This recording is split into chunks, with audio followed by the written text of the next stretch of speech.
Welcome to the Module 7 project, the Customer Segmentation Lab. We have a set of customers and no labels. Nobody has told us who belongs to which group. Our job is to discover the groups ourselves, and this time we will derive every single step on screen. No numbers dropped from the sky. Here is the raw material. Each white dot is one customer, placed by how much they spend a year and how often they visit each month. There are 21 of them, and notice, every dot is the same color.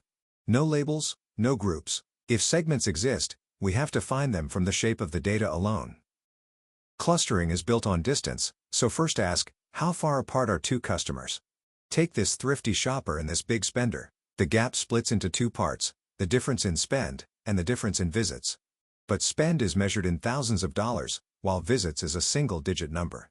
So the spend gap completely swamps the visit gap. Distance would care about spending and basically ignore how often people come. That is a problem. The fix is to standardize. We rescale each feature to z-scores, subtract its mean, divide by its spread. Watch the customer slide into the new space. Now every feature is centered at 0 with a spread of 1. Spend and visits finally speak the same language, so distance weighs them equally. Now, and only now, are we ready to cluster. Step 2. How many segments should there be? We do not guess, we try several. For k equals 2, 3, 4, and 5, we actually run K-Means and recolor the customers into that many groups.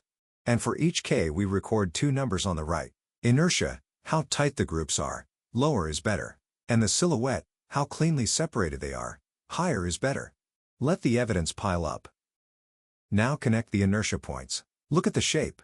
Going from 2 groups to 3, inertia drops off a cliff. But after 3, the curve flattens out. Extra clusters barely tighten anything.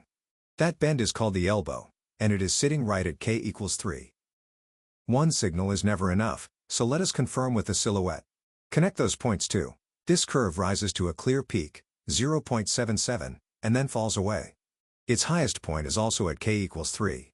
The elbow and the silhouette agree. 3 segments it is. Step 3. Commit to 3, and fit K-Means for real. We drop 3 centroids, then run the loop you learned earlier. Assign every customer to its nearest centroid, watch them take on its color. Then move each centroid to the average of its members. Assign, move. Each pass shifts things less, until nothing changes at all. The algorithm has converged on 3 clean segments. Step 4 is the step people forget. A cluster labeled 0 means nothing to a business, so we profile it. For each segment we compute its average customer, back in real dollars and visits, and let the numbers count up. Low spend, rare visits, call them budget. Modest spend but very frequent, the regulars. High spend, big baskets, the big spenders.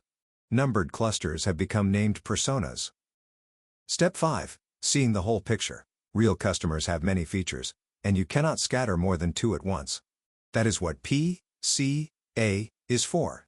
It finds the single direction the data varies along the most. This yellow axis, called the first principal component. Here, in 2 dimensions, that one axis already captures 65% of the spread. With 4 or more features you cannot plot, you keep the top 2 components and scatter those, and the segments still stand apart.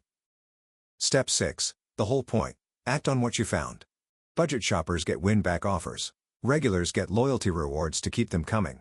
Big spenders get premium, white glove care. Remember this, a segmentation only matters if it changes what you actually do. A pretty chart that changes no decision is worth nothing. And that completes Module 7.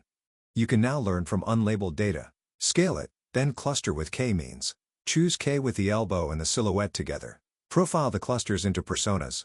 And reduce and visualize with PCA. From a raw pile of numbers, to structure, to action. That is unsupervised learning.